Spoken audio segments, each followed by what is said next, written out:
ಹೊಸದಾಗಿ ಸಿನಿಮಾದಲ್ಲಿ ಕೂಡ ಈ ರೀತಿ ಯಕ್ಷಗಾನವನ್ನು ನೋಡಬಹುದು ಹೊಸದಾಗಿ ಸೃಷ್ಟಿ ಈ ಎಲ್ಲವೂ ಯಕ್ಷಗಾನದ ಗಟ್ಟಿತನ. ಇದರಲ್ಲಿ ನಾನು ಮಾಡಿದಕ್ಕಿಂತ ಯಕ್ಷಗಾನ ನನ್ನ ಹತ್ರ ಮಾಡಿಸ್ಕೊಂತು. ಅದಕ್ಕೆ ಸರಿಯಾದ ವ್ಯಕ್ತಿಗಳನ್ನು, ಅದಕ್ಕೆ ಸರಿಯಾದ ಸಂಬಂಧಪಟ್ಟ ಆರ್ಟಿಸ್ಟ್ಗಳನ್ನು ಅದೇ ನನಗೆ ಒದಗಿಸ್ತಾ ಹೋಯಿತು. ಬಹುಶಃ ಬರೆದಿತ್ತು ಅಂತ ಹಣೆ ಬರದಲ್ಲಿ ಬರೆದಿತ್ತು ಅನ್ಸುತ್ತೆ. ನಾನು ಖುಷಿ ಪಡೋದೇನಕ್ಕಂದರೆ ಈ ಥರದ ಒಂದು ಮಹತ್ತರ ಕಾರ್ಯ ಯಕ್ಷಗಾನವನ್ನು ಬೆಳೀತದೆ ಅಂತ ಎಲ್ರಿಗೂ ಪರಿಚಯಿಸುವಂಥ ಒಂದು ಕಾರ್ಯ ನನ್ನಿಂದ ಆಯ್ತಲ್ಲ ಅಂತ ಖುಷಿ ಪಟ್ಟಿದ್ದೀನಿ. ಅದೆಷ್ಟೋ ಜನರು ನಾವು ಕೇಳ್ತಾ ಇರೋದು ಯಾವ ರೀತಿ ಸಿನಿಮಾ ಕಾಂತಾರದ ರೀತಿಯಲ್ಲಿ ಇತ್ತಪ್ಪ ಅಂತ ಹೇಳಿ ಭಾಳ ಖುಷಿ ಆಯ್ತು. ಅಂದರೆ ಒಂದು ಮಣ್ಣಿನ ಕತೆಗೆ ಇಷ್ಟೊಂದು ಜನ ಪ್ರೀತಿ ಕೊಡ್ತಾ ಇರೋದು ಅದು ಆ ಮಣ್ಣಿನ ಗಟ್ಟಿತನ. ಇಲ್ಲಿ ನಾವು ಮಾಡಿದ್ವಿ ಅನ್ನೋದಕ್ಕಿಂತ ನಮ್ಗೆ ಆ ಪ್ರೇರಣೆ ಬಂತಲ್ಲ, ಮಾಡಬೇಕು ಅಂತ ಪ್ರೇರಣೆ ಬಂತಲ್ಲ. ಕಾಂತಾರದ ಒಂದು ಮಣ್ಣಿನ ಸೊಗಡಿನ ಕತೆ ರಿಷಬ್ ಶೆಟ್ಟಿ ಅವರು ತರದೇ ಇದ್ದಿದ್ರೆ ಬಹುಶಃ ಇವತ್ತಿಗೆ ನಾನು ಇನ್ನೊಂದು ಹಂತದ ಬೆಳವಣಿಗೆ ಮಾಡಲಿಕ್ಕೆ ನಮ್ಗೆ ಧೈರ್ಯ ಸಾಕಾಗ್ತಿರಲಿಲ್ಲ. ಪ್ರತಿಯೊಬ್ಬರು ಒಬ್ರಿಗೊಬ್ರು ಇನ್ಸ್ಪೈರ್ ಆಗಿದ್ದೀವಿ. ಸೊ ಎಲ್ಲವೂ ದೈವಿಚ್ಛೆ, ಅದು ನಮ್ಮ ಕೈಲೇನಿಲ್ಲ. ಯಕ್ಷಗಾನ ಅನ್ನೋದನ್ನ ಸಿನಿಮಾದಲ್ಲಿ ಅಲ್ಲಲ್ಲಿ ಬಳಸ್ಕೊಂಡಿದ್ದು ಹೌದು. ಬಟ್ ಒಂದು ಫುಲ್ ಫ್ಲೆಜ್ ಅದನ್ನ ತೆರೆ ಮೇಲೆ ಒಂದು ಮೇಲಾಗಿ ಕರ್ನಾಟಕ ಶಿವರಾಜ್ಕುಮಾರ್ ಅವ್ರನ್ನ ತರ್ತೀರಾ. It's all about big respect in industry. ಖಂಡಿತ. ಅಂದರೆ ಯಕ್ಷಗಾನ ಅಲ್ಲಲ್ಲಿ ಎಲ್ಲರಿಗೂ ಗೊತ್ತಿರೋದನ್ನ ಹೇಳಿ ಎಲ್ಲೋ ಮಾಲಲ್ಲಿ ಹೆಂಗೆ ನಿಂತಿರೋದು ಅಥವಾ ಮಾಲಲ್ಲಿ ಚಿತ್ರ ಬಿಡಿಸಿರೋದು ಅಥವಾ ಯಾವುದೋ ನಮ್ಮ ಸಿನಿಮಾಗಳಲ್ಲೇ ಹಿಂದೆ ಡ್ಯಾನ್ಸ್ ಮಾಡೋ ಥರನೋ ಈ ಥರ ಬಳಸಿದ್ದಿದೆ. ಸೊ 3 ಜಿಲ್ಲೆಗೆ ಬಿಟ್ಟರೆ ಉಳಿದವರಿಗೆ ಅದರ ಘನತೆ ಅದು ಯಾವ ರೀತಿ ಆಗ್ತಾ ಇದೆ, ಅದರಿಂದ ಎಷ್ಟು ಇನ್ಫಾರ್ಮೇಷನ್ಗಳು ಸಿಗ್ತಾ ಇದೆ, ಕರಾವಳಿ ಬಗ್ಗೆ ಎಲ್ಲರೂ ಬದುಕಿರೋ ರೀತಿ ತಾನು ಬದುಕಿ ಇನ್ನೊಬ್ಬರಿಗೂ ಬದುಕಬೇಕು ಅನ್ನೋ ರೀತಿ ಬದುಕ್ತಾ ಇದ್ದಾರೆ. ಸೊ ಅದಕ್ಕೆ ತುಂಬ ಪ್ರೇರಣೆ ಯಕ್ಷಗಾನ. ಅಂದರೆ ಅನ್ನ ಸಂತರ್ಪಣೆ ಆಗಿರಲಿ ಅಥವಾ ನೀವು ಯಾವುದೇ ಹೋಟೆಲ್ ನೋಡಿ ಅವರು ಒಬ್ಬರು ಬದುಕೋ ಥರ ಬದುಕ್ತಾ ಇಲ್ಲ. 10,000 ಜನ 1,000 ಜನ ಬದುಕೋ ಥರದಲ್ಲಿ ಇದೆಲ್ಲದೂ ಇನ್ಫಾರ್ಮೇಷನ್ ಇಂಡೈರೆಕ್ಟ್ಲಿ ಯಕ್ಷಗಾನದ ಕಥೆಗಳನ್ನು ಕೇಳಿ ಪುರಾಣಗಳು ಬರುವಂಥ ಕಥೆಗಳನ್ನ ಕೇಳಿ ಇನ್ಸ್ಪೈರ್ ಆಗಿ ಒಂದು 4 ಜನಕ್ಕೆ ಕೆಲಸ ಆಗಬೇಕು ಅಂತ. ಇದು ಉಳಿದ ಭಾಗದವರೆಗೂ ಬಂದರೆ ಎಲ್ಲರೂ ಬದುಕೋ ರೀತಿ ಬದಲಾಗುತ್ತೆ, ಆಲೋಚನೆ ಮಾಡುವ ದೃಷ್ಟಿಕೋನಗಳು ಬದಲಾಗುತ್ತೆ. ಎಷ್ಟು ವೀರದ ಕಥೆಗಳಿದೆ, ಇದು ಒಂದು ನೋಡಿದ್ದೀರ ನೀವು. ಈ ಥರದ ಸಹಸ್ರಾರು ವೀರದ ಕಥೆ ಇದೆ. ಅದನ್ನೆಲ್ಲ ಕೆದಕಿ ಒಂದಿಷ್ಟು ಇನ್ಫಾರ್ಮೇಷನ್ ಜನರಿಗೆ ಬಂದರೆ ಇನ್ನೊಂದಿಷ್ಟು ಈ ಕಥೆ ನಂಗೆ ಟ್ರಿಗರ್ ಮಾಡಿದಷ್ಟೇ ನನ್ನ ಜೀವನ ನಾನೇ ನೋಡ್ಕೊಂಡಂಗಾಗುತ್ತೆ. ಅಂದರೆ ಜೀವನದಿಂದ ಏನೂ ಇಲ್ಲದ ಒಬ್ಬ ವ್ಯಕ್ತಿ ಕುಂತಳದ ಮಹಾರಾಜ ಆಗ್ತಾನೆ, ಹೇಗೆ ಸಾಧ್ಯ? ಅದು ನನಗೆ ತುಂಬ ಇಷ್ಟ ಆಗಿದೆ. ಅಂದರೆ ಒಬ್ಬ ಇವತ್ತಿಗೆ ನೀವೆಲ್ಲರೂ ಒಂದು 15 ವರ್ಷ ಹಿಂದೆ ಎಲ್ಲೋ ಒಂದು ಅವಕಾಶ ಸಿಕ್ಕರೂ ಸಾಕಂತ ಕಾಯ್ತಿದ್ದಾರೆ. ನೀವೆಲ್ಲರೂ ವೀರಚಂದ್ರಹಾಸರೇ. ಸೊ ಪ್ರತಿಯೊಬ್ಬ ಜೀವನದಲ್ಲಿ ಯಾರೆಲ್ಲ ಹಠ ಹಿಡಿದು ಬಂದು ಇವತ್ತಿಗೆ ಸಾಧನೆ ಮಾಡಿದ್ದಾನೆ ಅವನೆಲ್ಲರೂ ವೀರಚಂದ್ರಹಾಸ. ಸರ್, ಇನ್ನೂ ನೋಡಬಹುದು ನಾವು ಚಂದ್ರಹಾಸನ ಆಕ್ಟಿಂಗ್ ಅಂತ ಎಕ್ಸ್ಟ್ರೀಮ್, ಎಲ್ಲರೂ ಹೇಳೋದು ಯಾವ ಹೀರೋದು ಕಮ್ಮಿ ಇಲ್ಲ, ಯಾರು ಇವರು ಅಂತ ಹೇಳಬೇಕು.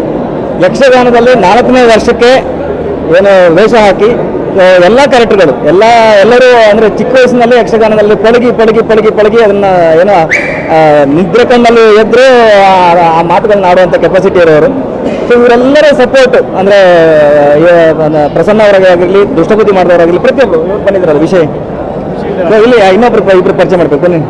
ಸೊ ನಾನು ಯುದ್ಧಕ್ಕೆ ಹೊರಟಾವಾಗ ನಾನು ಈ ಥರ ಹೆಜ್ಜೆ ಇಡಬೇಕಂತ ಹೇಳಿದವಾಗ ನನ್ನ ಬೆನ್ನೆಲುಬಾಗಿ 400-500 ವೇಷಗಳು ಬೇಕಂದಾಗಲೂ ರಾತ್ರಿ ಹೇಳಿದ್ರು ಬೆಳಗಿನ ಅಷ್ಟೊತ್ತಿಗೆ ವ್ಯವಸ್ಥೆ ಮಾಡಿಕೊಟ್ಟವ್ರು ಇವರಿಬ್ಬರು.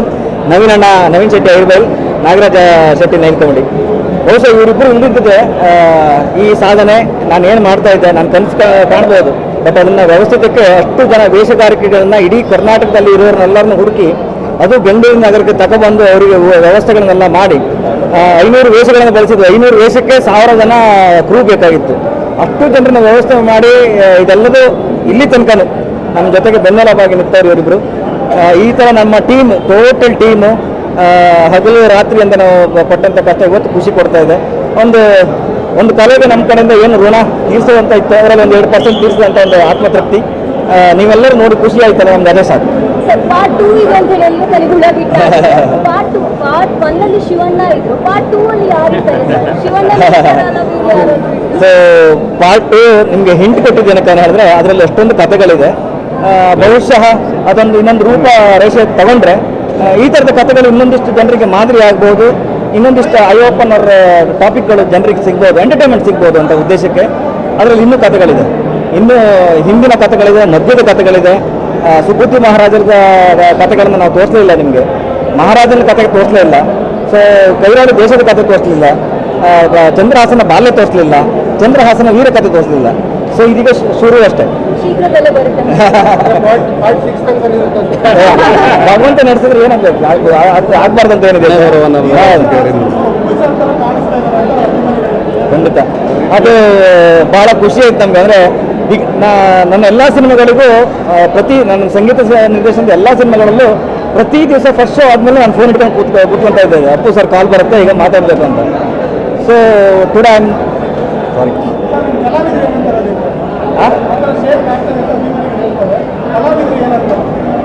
ಅವ್ರಿಗೆ ಇನ್ಫಾರ್ಮೇಶನ್ ಗೊತ್ತಿಲ್ಲ, ನೀವು ಹೇಳಿದ್ಮೇಲೆ ಗೊತ್ತಾಗಿತ್ತು. ಈಗ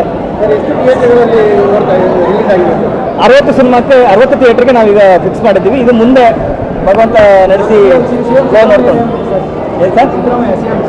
ಹಾಂ, ಅವ್ರ ಸಪೋರ್ಟ್ ಎಲ್ಲ ಪ್ರತಿಯೊಬ್ಬರು ಸಪೋರ್ಟ್. ಅದೇ ಇದು ನನ್ನಿಂದ ಆಯ್ತು ಅನ್ನೋದಕ್ಕಿಂತ ಪ್ರತಿಯೊಬ್ಬರು ಯಕ್ಷಗಾನ ಪ್ರತಿಯೊಬ್ಬರಿಗೆ ಪ್ರೇರಣೆ ಕೊಟ್ಟು ಅದನ್ನ ಕರ್ಕೊಂತು ಅಂತ ಹೇಳಲಿಕ್ಕೆ ಇಷ್ಟಪಡ್ತೀನಿ.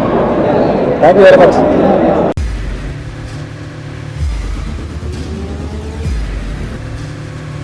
ಪ್ರಜಾಮಾರ್ಗ ನ್ಯೂಸ್, ಇದು ಜನಸಾಮಾನ್ಯರ ಧ್ವನಿ. ನಮಸ್ಕಾರ.